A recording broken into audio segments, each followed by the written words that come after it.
Cet épisode commence avec Eda, Mélo et Tante Haïfer assises dehors. Eda est encore fatiguée après avoir travaillé toute la nuit. Mélo laisse échapper qu'elle a d'abord travaillé chez Serkan avant de rentrer. Haïfer demande alors à Eda de tout lui dire. Eda lui explique que Serkan est venu la trouver à la bibliothèque, puis ils sont allés dans sa nouvelle maison où ils ont travaillé, rien d'autre. Sa tante n'en revient pas. Elle rappelle à Eda que Serkan l'a déjà blessée et ne veut pas que ça se reproduise. Eda lui demande de lui faire confiance, mais sa tante dit avoir confiance en elle, pas en Serkan. Puis Mélo demande comment Aidan va faire maintenant que Serkan ne vit plus avec elle. Eda lui dit qu'elle ne sait pas, et ajoute qu'elle doit l'aider à sortir aujourd'hui, mais ne sait pas comment faire.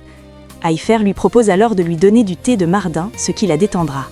Mélo plaisante ensuite en disant qu'Aidan est stressé depuis la naissance et qu'il lui faut une double dose de thé pour que ça fonctionne. Les trois femmes en rigolent. Pendant ce temps, à Artlife, Layla reçoit l'appel de Serkan. Il lui dit qu'il lui a envoyé les nouveaux plans et lui demande de les imprimer et de les apporter personnellement à Emre. Puis il lui demande de montrer les plans au département informatique. Layla confirme les ordres et il raccroche. Serkan commence alors à déballer ses cartons, notamment celui contenant le cadeau d'anniversaire qu'Eda lui avait fait. Alptekin appelle sa coach et lui demande si quelqu'un de son âge peut porter un short et un t-shirt pour faire du sport. Elle le rassure en disant qu'il n'est pas vieux et que sa tenue est parfaite. Alptekin la remercie et raccroche, il est confiant. À côté, Aidan fait à manger avec Saifi. Alptekin vient et picore quelques fruits. Aidan critique sa tenue, mais Alptekin dit que sa coach a approuvé. Aidan est consterné et lui demande si son coach lui demandait de sauter d'une falaise, s'il le ferait les yeux fermés. Alptekin hausse les épaules et s'en va. Puis Serkan appelle sa mère pour lui dire qu'il ne pourra pas venir, il a de petits problèmes à résoudre à l'entreprise. Il lui promet que dès qu'il les aura résolus, il viendra. Aidan est triste et lui rappelle qu'il avait promis, mais elle comprend la situation. Serkan l'embrasse et raccroche. Aidan s'effondre en disant que maintenant que son fils n'est plus ici, il ne reviendra plus jamais la voir. Elle ajoute qu'elle est en plus incapable de sortir de la maison. Saifi essaye de la calmer quand Eda arrive et lui dit qu'elle est là pour l'aider à sortir. Elle donne ensuite des instructions à Saifi pour préparer le thé et sort avec Aidan. À Artlife, Effé va voir Céline. Cette dernière lui demande comment il va. Il répond qu'il sort du chantier et que Perule et Anguine y sont aussi et vérifie tout. Elle lui demande ce qu'il en est d'Emre. Effé lui dit qu'il y m'a envoyé les plans et qu'il est très satisfait, de plus il ne compte plus les traduire en justice. Céline est soulagée.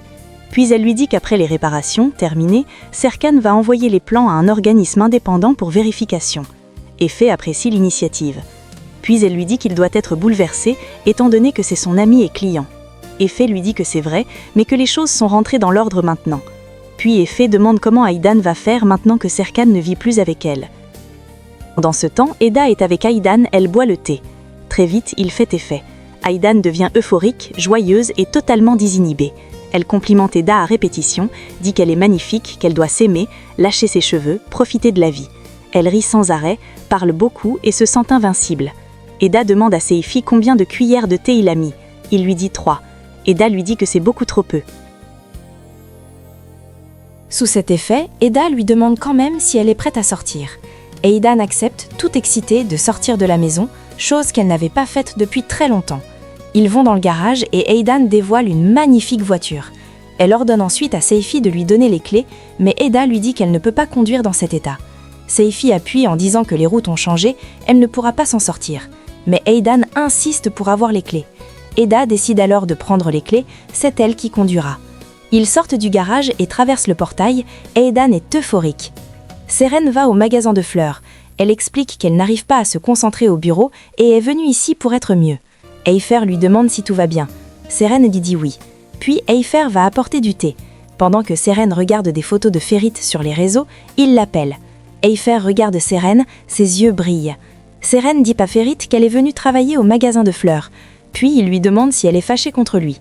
Mais Seren lui reproche de toujours mal la comprendre, dit qu'elle n'a pas de problème, qu'elle a beaucoup de travail et raccroche. Pendant ce temps, Aidan, Eda et Saifi sont sur la route. Aidan est émue.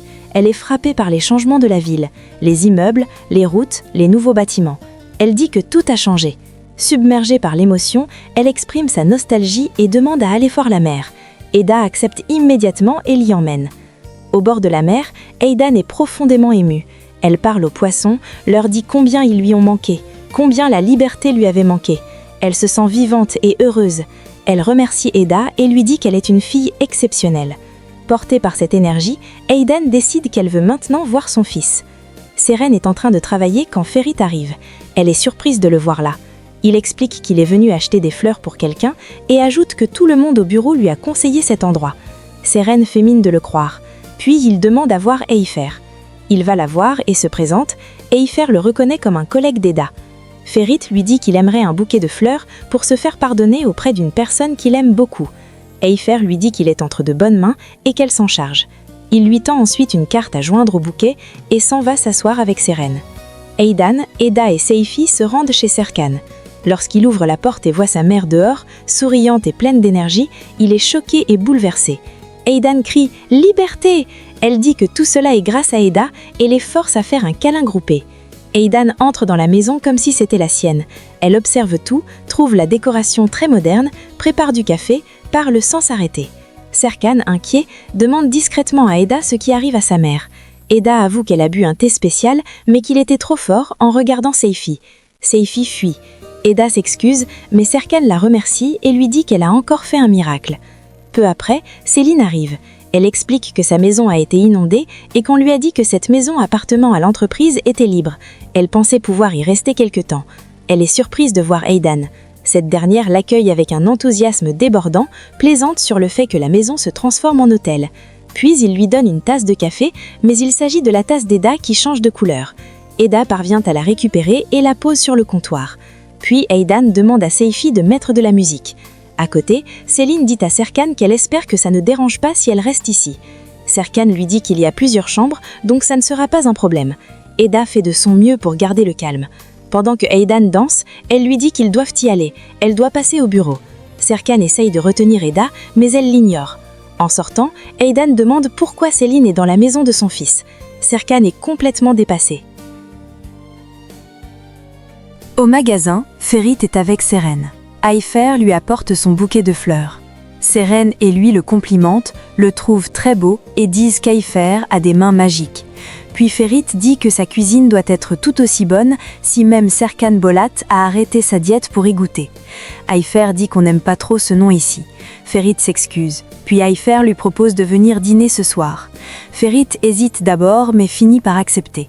En s'en allant, Seren lui dit qu'il a oublié son bouquet. Mais Ferit lui répond doucement qu'il ne l'a pas oublié et s'en va. Seren comprend alors que le bouquet est pour elle. Elle prend ensuite la carte où il est écrit « Je suis désolée de t'avoir blessé ». Seren est touchée.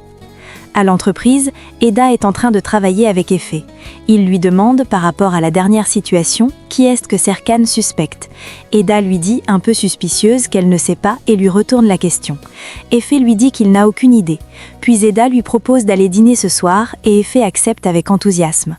Peu après, Céline et Serkan arrivent ensemble. Céline s'en va de son côté en lançant un regard noir à Eda. Serkan se rapproche de Pirul et lui demande ce qu'ils ont trouvé sur la carte mémoire. Pirul lui dit que les dernières 24 heures ont été supprimées et que les techniciens n'ont pas pu les récupérer. Serkan décide alors d'un plan. Il dit qu'ils vont faire une réunion maintenant et il lui demande de dire qu'elle a regardé la carte mémoire et d'affirmer qu'elle lui dira tout ce qu'elle a vu. Mais Pirul lui demande de ne pas lui faire mentir. Serkan insiste et elle finit par accepter. En se dirigeant vers son bureau, il lui demande d'appeler Engin. Il demande aussi à Eda et Effet de venir. Dehors, Erdem croise Suzanne qui lui demande s'il sort du site de construction. Erdem lui dit que le chantier n'est pas un endroit pour lui. Lui, il travaille avec son cerveau. Puis Fifi arrive et gare sa moto. Il demande à Suzanne de rentrer à l'intérieur. Fifi lui demande pourquoi il l'a appelée. Erdem dit l'avoir appelée une seule fois. Il lui propose ensuite de prendre un café, elle accepte et ils entrent. Durant la réunion, Serkan annonce que les travaux sont terminés chez les cafés Chiolu et il les remercie. Effet ajoute qu'il a parlé avec Emery et que le problème avec le client est résolu, qu'il n'y aura pas de procès et que le dossier est officiellement clos. Cependant, il précise que pour lui, l'affaire n'est pas terminée. Pirul dit que par rapport à la carte mémoire effacée, les informaticiens tentent de récupérer les données. Serkan apprécie, puis il révèle que quelqu'un au sein de l'entreprise a modifié les chiffres des plans envoyés. Puis il ajoute qu'après le travail effectué par les techniciens, il pourra identifier le responsable. L'atmosphère devient lourde, chacun se regarde avec méfiance. Après la réunion, Serkan demande à Eda de rester. Dans la salle de détente, Erdem et Fifi prennent le café. Erdem est tendu. Il dit qu'il l'a appelée mais qu'elle n'a pas décroché. Fifi confirme. Il lui demande alors si c'est parce qu'elle a peur. Fifi lui demande pourquoi elle aurait peur. Erdem fait référence à la fois où il a chanté lors de l'anniversaire de Pirul et ajoute que depuis ce jour, elle est très froide. Fifi lui dit que non. Puis Erdem lui propose d'aller dîner. Fifi accepte mais lui demande de venir dîner chez Tante Taillefer à 20h et s'en va. Pendant ce temps, Eda présente les plans du jardin qu'elle a terminés. Serkan lui dit qu'il est fier d'elle et est sûr qu'ils sont bons, pas besoin de les vérifier. Eda lui demande s'il est sûr. Il hésite un peu puis finit par dire qu'il va les vérifier. Puis Serkan dit qu'il a fait croire qu'il y avait des chances qu'il puisse voir quelque chose sur la carte mémoire. Eda dit qu'elle a su qu'il bluffait. Puis Serkan dit qu'il compte inviter Efe ce soir pour le confronter. Eda lui dit alors qu'il est trop tard, qu'elle l'a déjà invité pour faire la même chose, convaincu qu'il cache quelque chose.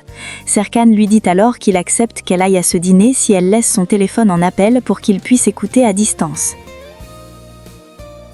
Eda se rapproche de son visage pour le défier, puis elle lui demande dans quel monde il croit vivre.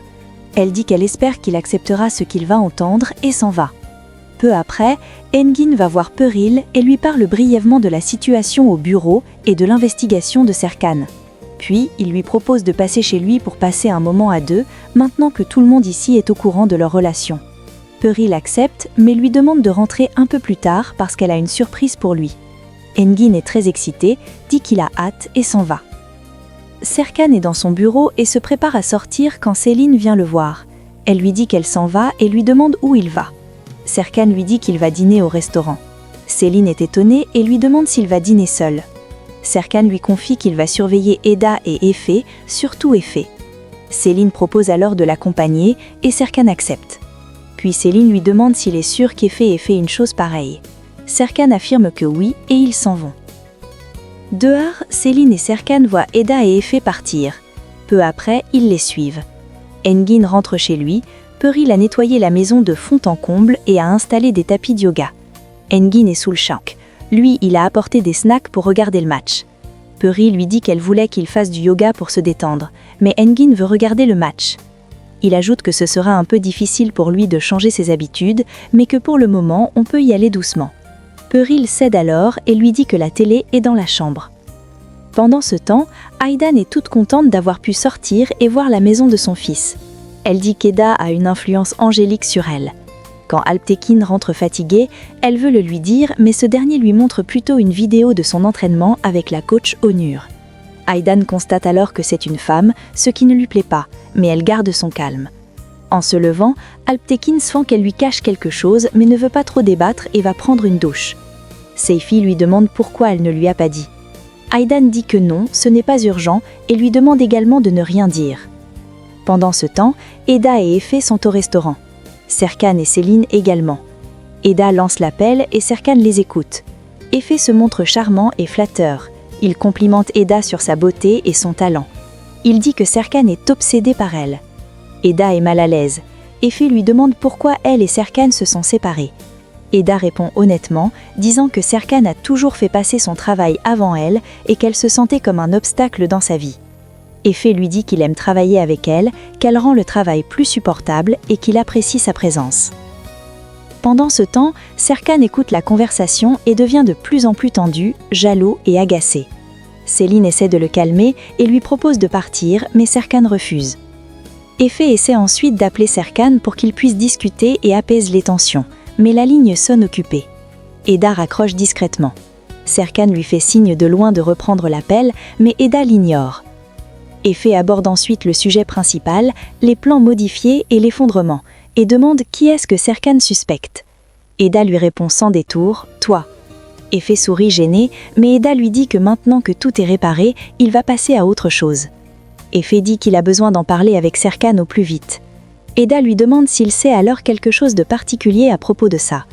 Efe esquive, disant que tout sera clair une fois la mémoire de l'imprimante récupérée. Il reçoit alors un appel et demande à Eda de l'excuser. Puis Serkan fait signe à Eda de le rejoindre. Il lui reproche son attitude et l'accuse à demi-mot d'agir par jalousie. Eda, fièrement, lui dit que le monde ne tourne pas autour de lui. Elle lui dit que Efe va lui parler demain. Serkan propose alors de se séparer de leur compagnie et de se retrouver à l'entreprise tout à l'heure pour qu'ils puissent faire le point. Eda accepte et s'en va. En chemin, Céline lui demande quel problème elle a avec elle. Elle lui dit qu'elle ne la comprend pas et qu'elle est une personne différente à différents moments. Céline lui demande alors si ça a un rapport avec Serkan. Eda lui dit que tout ne tourne pas autour de Serkan et veut s'en aller. Mais Céline ajoute qu'elle est au moins heureuse qu'Eda ait arrêté de la salir. Eda répond qu'elle ne l'a pas salie, elle lui a juste posé quelques questions. Puis elle ajoute fièrement que si elle voulait la contacter, elle le saurait parce qu'elle ne le ferait absolument pas.